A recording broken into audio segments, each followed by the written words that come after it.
Good evening. I am Father Gilbert, Salesian of Don Bosco from Nitika, Don Bosco, Calcutta. We are introducing from this month onwards a kind of monthly recollection talk series. Starting with today, for this month, we are taking the theme prayers, patience, and possibilities in pandemic. After every talk, there will be some points for introspection for you to reflect for the rest of the day.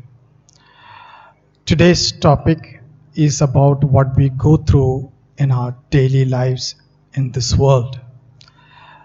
Let us begin now with the introductory passage which I came across during these days.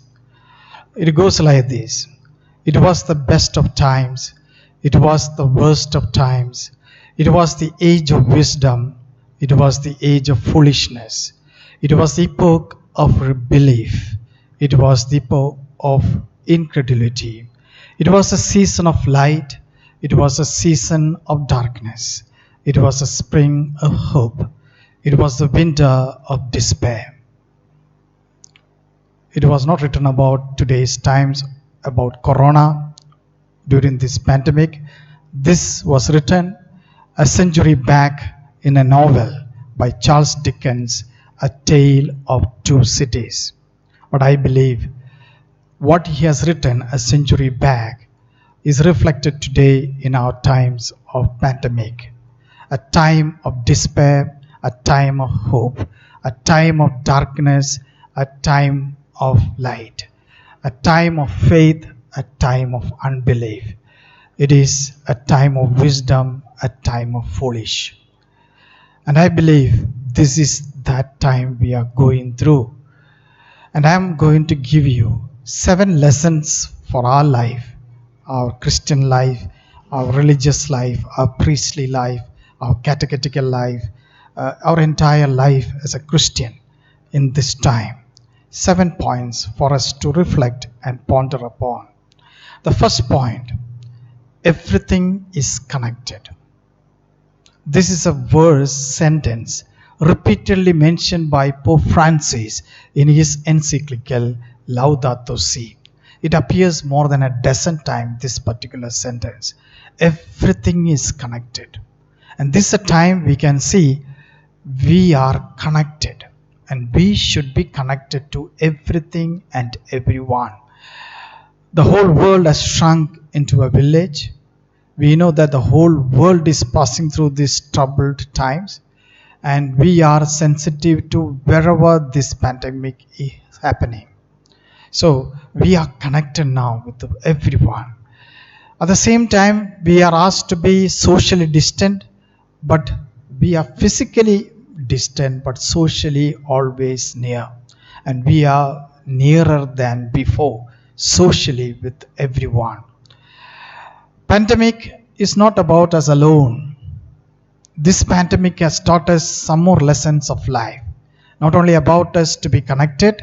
In fact, when the humanity retreated due to lockdown, the nature has reclaimed its lost space. We can see the birds and animals coming back, and they are chirping again. And we could see that nature is cleaner. Very positive sign of this pandemic.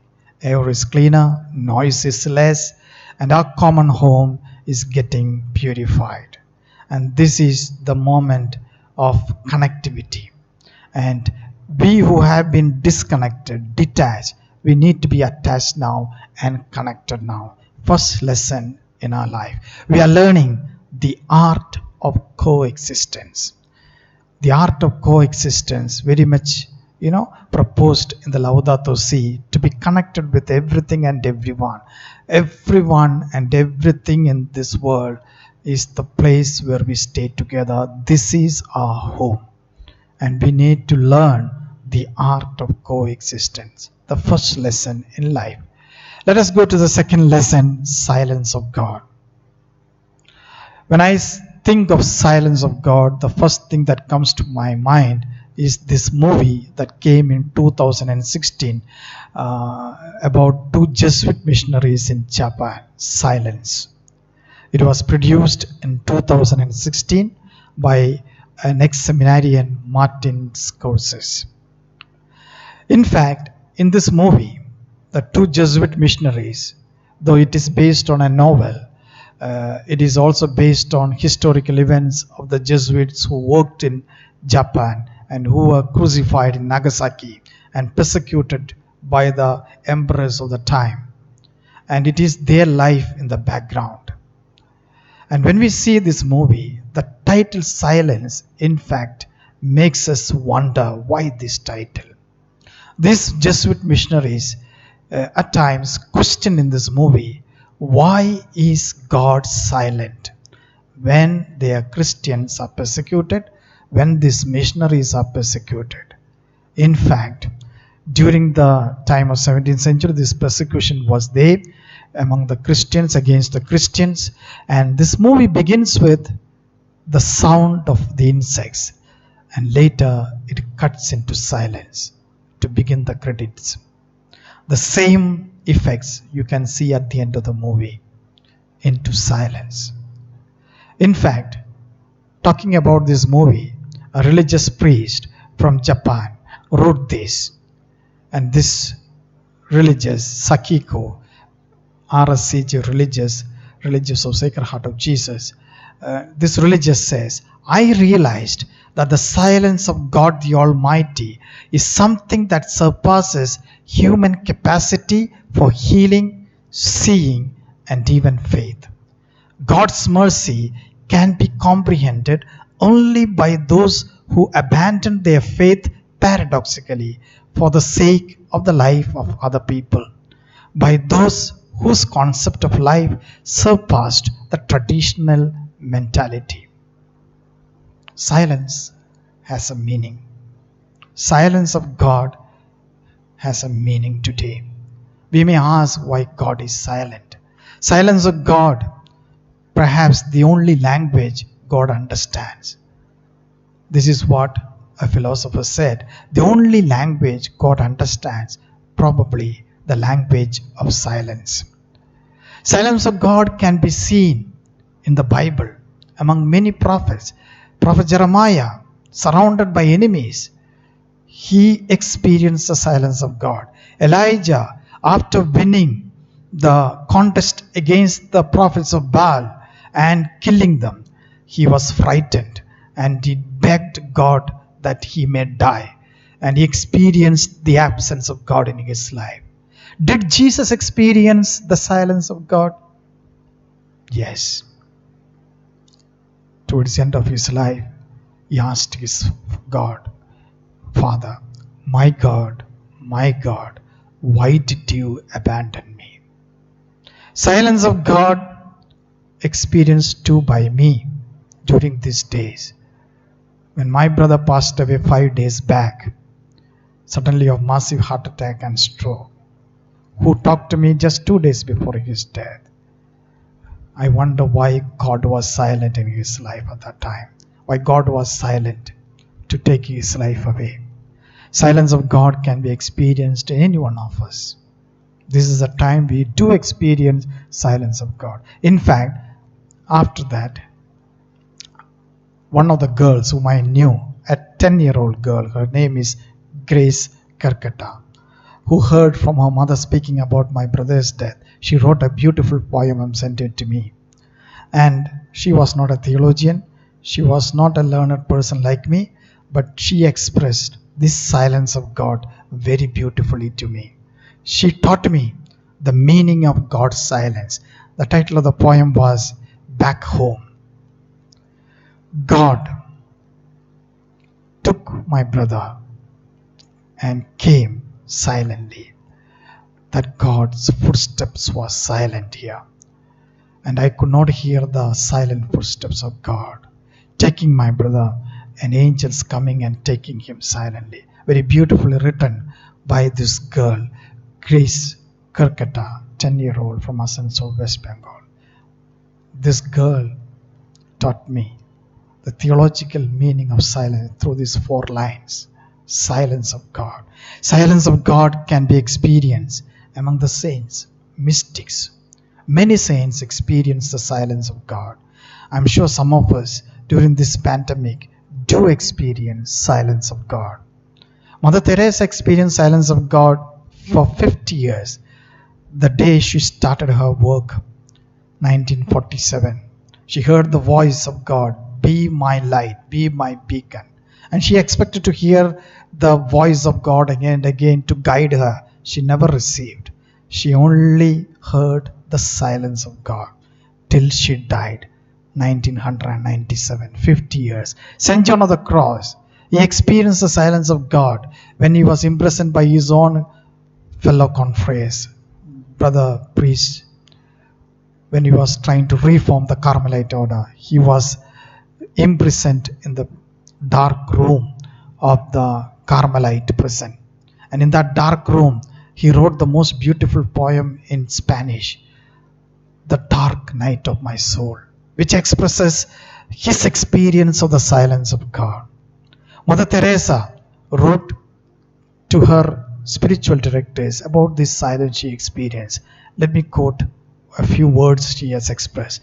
"Jesus has a very special love for you, but as for me, the silence and the emptiness is so great that I look and do not see, listen and do not hear. The tongue moves in prayer but does not speak."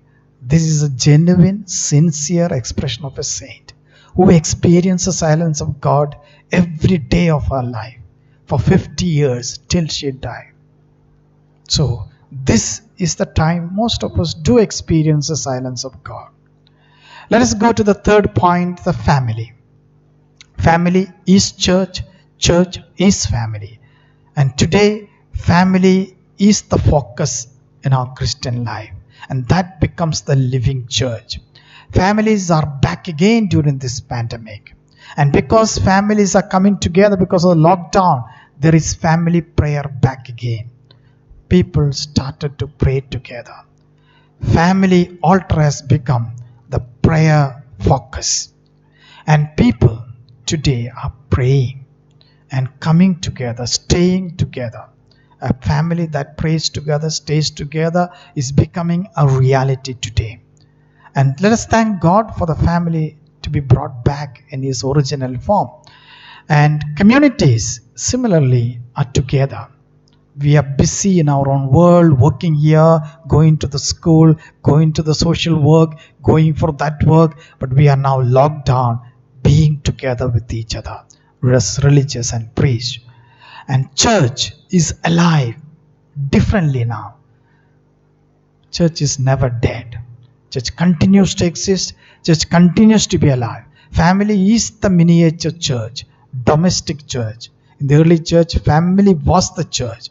The church began in the families, and that family becomes church again for us today. Family is the church, church is the family.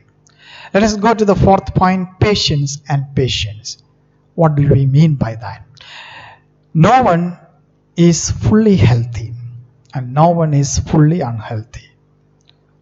We are all, in a way, little healthy, little unhealthy. So in this sense, during this time of Corona, COVID-19, we need to have that sensitivity towards each other. Time to care. I speak from a community where our priests became positive, and they are still, some of them are positive. And we few of us are getting into action to take care of them. Few of us. It's a time for all of us to band together and become the force and people to care for the people who suffer. Pandemic, I believe, is the loudspeaker of God to tell us, to exhort us that we need to be sensitive and care for those around us. It is something, a call within a call for all of us.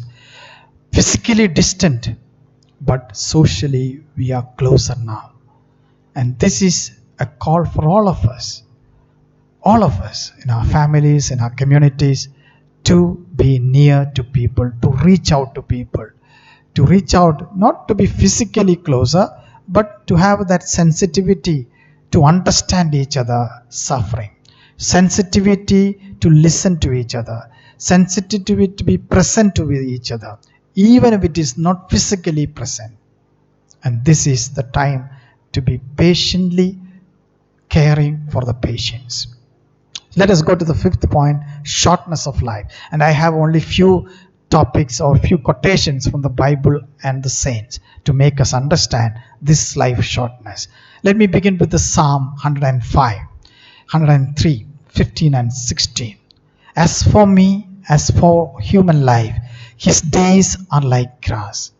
He blooms like a flower of the field. When the wind passes over, it vanishes, and the place remembers it no more. That is our life. Our life is like a blade of grass. With a wind and a breeze, it is gone. So short our life. And when I think of the death I experienced with the two priests and the death of my brother, it is just short life that we need to live. The Psalm says 90:12, make us know the shortness of our life, that I may learn the wisdom of heart. Make us know the shortness of our life, that I may learn the wisdom of heart. Saint Jeremiah was the one who said, live every day as though it were your last day. Can we live every day? This is my last day. Sometimes we see in our sacristies and churches in Calcutta a quotation of Mother Teresa, who quoted a quotation of the past. O priest of God, celebrate this Mass as your first Mass, the only Mass, the last Mass. Exactly like that, Saint Jerome says, live every day. This is your first day and the last day. Then sure we will understand the meaning and wisdom of shortness of life and wisdom of God's heart. Ecclesiastes chapter 7:2 says, very beautiful verse, it is better to go for a funeral than for a feast. Most of us would have attended many feasts than funeral, but the Bible is very clear to participate in the funeral than for a feast. Many of us would have attended feast more than funeral. Why? The funeral reminds each one of us the death of the person who died, and the death that we'll all have to meet and experience one day. And that will remind us to live this life well. And that is why it is better to go for a funeral than for a feast. This monthly recollection for us, when we joined, it was called, even now we call, it is not monthly recollection, we are taught to call it exercise for a happy death. It is actually every month we need exercise for a happy death. This was a title we used to call for the monthly recollection, exercise for a happy death. As we exercise physically for our well-being, for our physical health and mental health, we also need discipline and exercise for dying. We need to learn the art of dying. And when we learn the art of dying, we will learn the art of living. That's what the book and the movie Tuesdays with the Morris teaches a lesson. When you learn the art of dying, you will learn the art of living. And this is a time for all of us to learn the art of dying. And there are many ways we can learn the art of dying. Monthly recollection, examination of conscience, a good confession, everything can be a good art of dying. Number 6, prayers and penance. Prayer and penance. I believe this is a time of Lent. Lent is not yet over. Lent is here. This is a time of Lent. And during the time of Lent, we are reminded prayer, fasting, and almsgiving. Now, a very beautiful quotation of Saint Peter Chrysologus, whose feast just we celebrated a day back. He says, prayer knocks, fasting obtains, mercy receives. Very beautiful verse from this saint of the 5th century. Prayer knocks, fasting obtains, and the mercy receives. What does it mean? It means prayer, penance, compassion. 3 basics of our faith.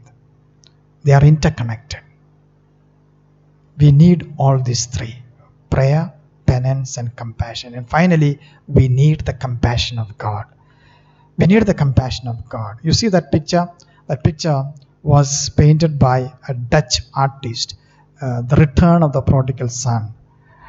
And this artist, when he painted, you see the picture of the prodigal son in rags, and the father, an elderly man. And the son comes to the father with a prayer, and probably with a kind of penance he has in mind. But instead of that, he receives the mercy of the father. And you look at that mercy of the father in the hands of that father. The artist purposely painted the hands differently. One hand is very fat and strong, the left hand. The right hand is very slender and thin. And that shows a strong fatherly hand and tenderly hand of a mother. Our God is motherly father and fatherly mother. The strong hands of our God, merciful hands of our God. And finally, mercy only redeems us. Whatever we do, whatever good we do, finally God's mercy will save us. But we need to do our best, and God will do the rest. And that's why prayer knocks, fasting obtains, mercy receives. Let us go to the last point, poverty and hunger. During this time of pandemic, one of our fathers passed away due to COVID-19. His name is Father A.C. Jones. He started feeding the poor. He used to feed the poor even early, but he started regularly feeding the poor the day lockdown started in this area. There are slums around this Nitika Don Bosco, and he started feeding them. Even on the day he died, feeding the poor never stopped. Even, this is of pictures coming from the day he died last week. And they put a picture of Father A.C. Jones, and the people in the slums, paid homage to him. Every day, even now, this has not stopped. We are continuing that work. And due to this pandemic, poor are always with us. Jesus says poor are always with us. But the question we need to ask is, are we with the poor? Poor are always with us. And during this pandemic, poverty has increased, starvation has increased, and unemployment, famine is coming, hunger is coming. This is the time to share our bread with the poor. We need to have that sensitivity to the people around, neighbors around. When we have our fill, think of people around us. We need to share our bread. And wherever we are, there are people who are really suffering. They don't have money, they don't have job, and they are really struggling to survive. Pandemic is a time that God is telling us that we need to be sensitive and caring towards each other. I conclude with this cartoon which I received during this time of pandemic. It's a cricket match, but if you look carefully into those figures, you can see one who bowls is the virus, COVID-19. One who is batting is you. And all around, there are people to catch and capture you. The family issues, the poverty, the tax, the struggles with unemployment and other issues. Everything is trying to catch you. But you watch who is the umpire? God. The decision of the umpire is final. So, trust in God. God's decision is final. Everything is not over with COVID. There is hope at the end of the world. And there is hope at the end of this time. And the best hymn that you can pray for a hope-filled world during these dark times is the prayer of John Henry, which I always liked. Lead, kindly light. Pray that hymn. Lead, kindly light. Amid the encircling gloom, we are all groping in darkness. And the prayer says, the hymn says, John Henry Newman, one step enough for me to take the next. I don't want to see the distant scene. Just one step ahead. I was not ever thus. never prayed. This is a time to rectify our life back again. Remember not my past years. Okay, whatever life we lived, this is a time to start again. Asking that true light, who is God for us, to lead us during this time.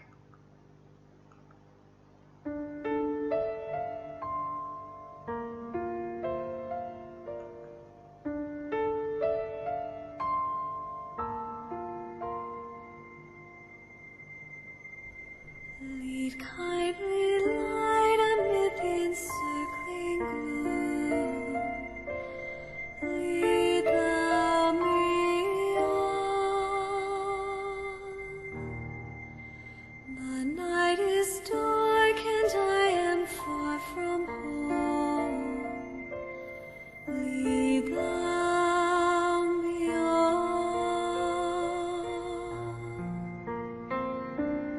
Keep thou my feet. I do not ask to see the distant scene, one stepping nigh for me.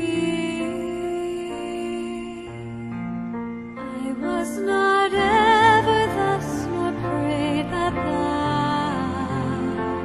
shouldst lead me on. I love to choose and see my path, but now lead thou me on.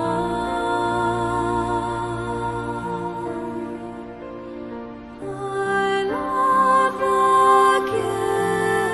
garish day in spite of fears. Pride ruled my will. Remember not past years. Remember not past years. Remember not.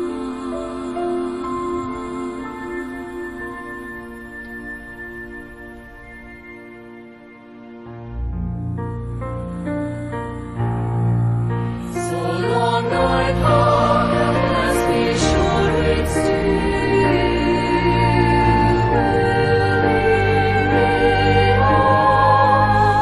More unfed, more cry and tormented. The night is gone,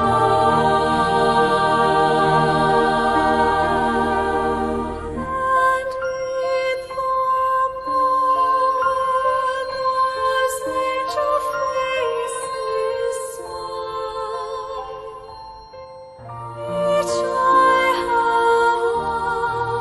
long since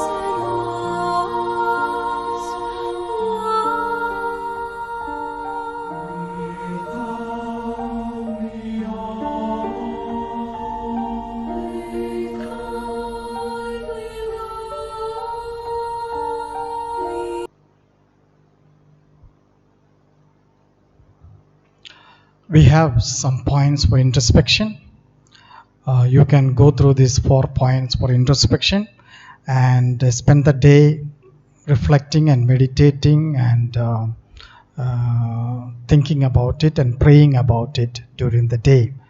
The first point is, what was the hardest part of being on lockdown? What was the hardest experience you had during this lockdown? Number 2, how did you maintain your spiritual life during these days? I'm sure we had a regular pattern of spiritual life before the lockdown and everything collapsed. Did you have a different way of spiritual life, or how did you maintain that?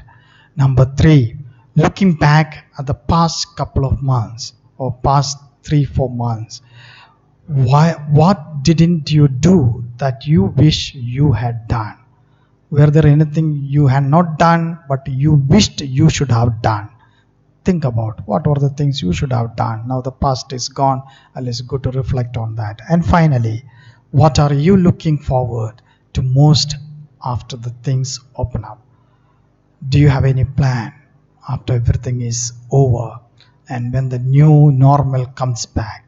What are you looking forward to the things that will come when everything is over? Think about it. Spend a few moments with this. I will keep it open for another 1 or 2 minutes, this screen, and afterwards it will be off. Thank you very much. God bless you.